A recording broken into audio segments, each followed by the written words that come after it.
کچھ کام انسان شوقیہ کرتا ہے. تو میری ٹریولنگ ہوتی رہتی ہے, میں ولاگز بھی بنایا کرتا تھا کہ اب بھی بناتا ہوں.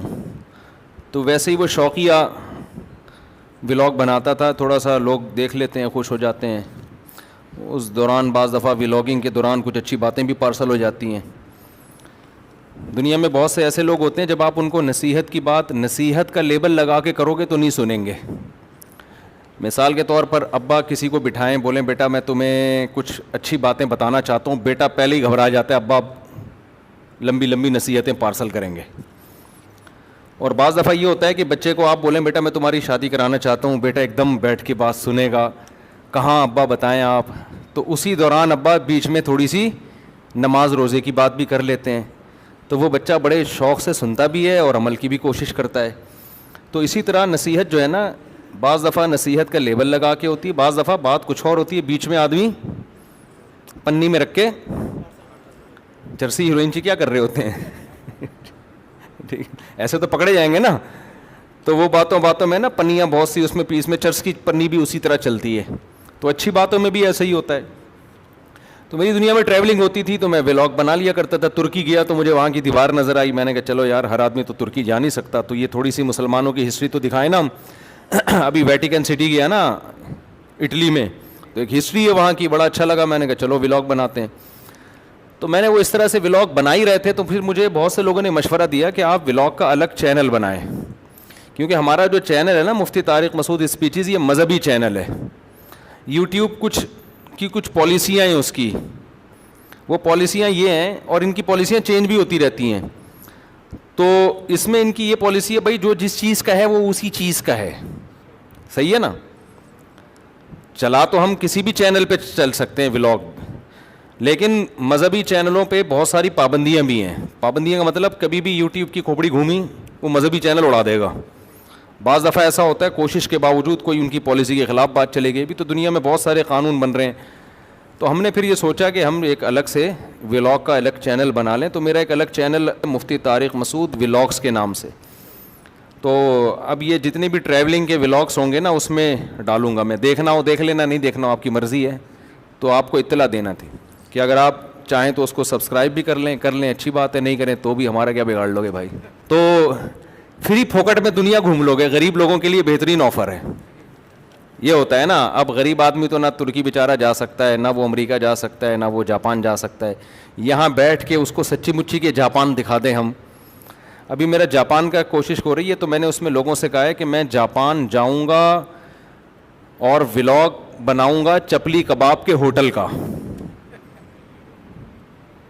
ہمارا الگ اسٹائل ہے بھائی, ہم الگ چیزوں کو فوکس کرتے ہیں ولاگس میں. تو ہوٹل بناؤں گا چپلی کباب کے, ولاگ بناؤں گا چپلی کباب کے ہوٹل کا. اس کا نام ہوگا جاپان میں چپلی کباب کا ہوٹل. کیونکہ ہمارے جو پشتون بھائی ہیں نا, انہوں نے رپورٹ یہ ہے کہ جاپان میں چپلی کباب جیپنیز کو کھلانا شروع کر دیے.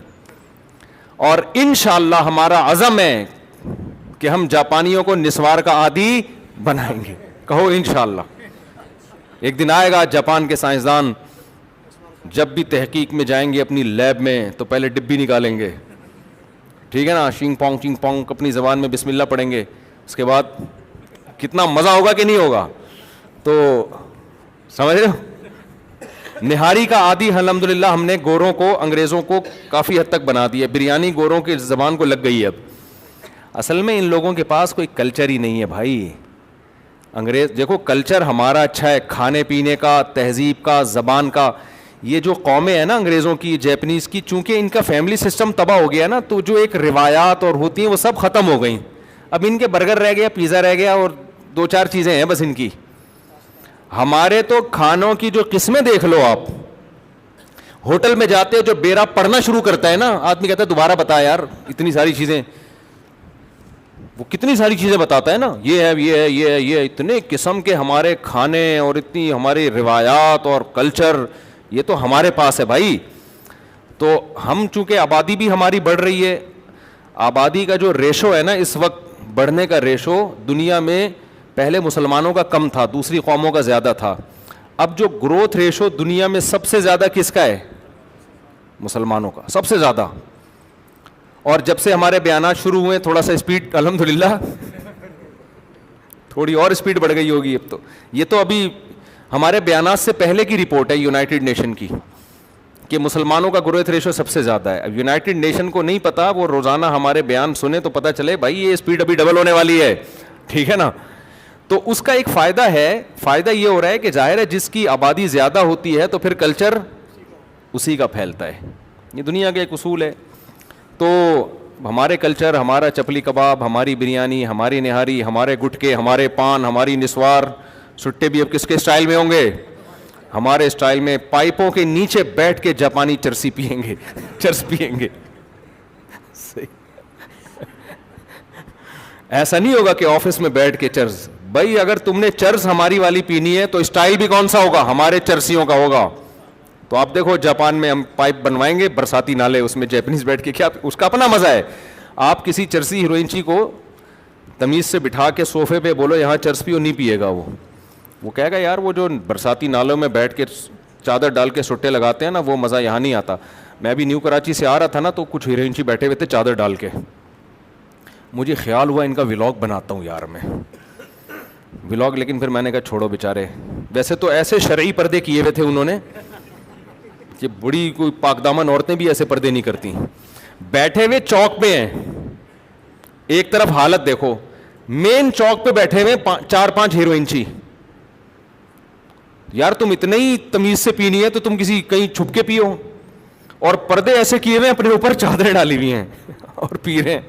تو میں نے کہا جا کے ولاگ بناؤ, لیکن میں نے کہا ایسا نہ ہو جتنے بھی کراچی کے ہیروئنچی سارے ادھر پہنچ جائیں کہ یار یہاں اچھا میں یہاں پہنچنا. میں نے بنایا نہیں ولاگ. تو خیر مقصد یہ تھا کہ ہمارا ایک چینل ہے مفتی طارق مسعود ولاگس کے نام پہ, آپ لوگ چاہیں تو سبسکرائب کر لیں.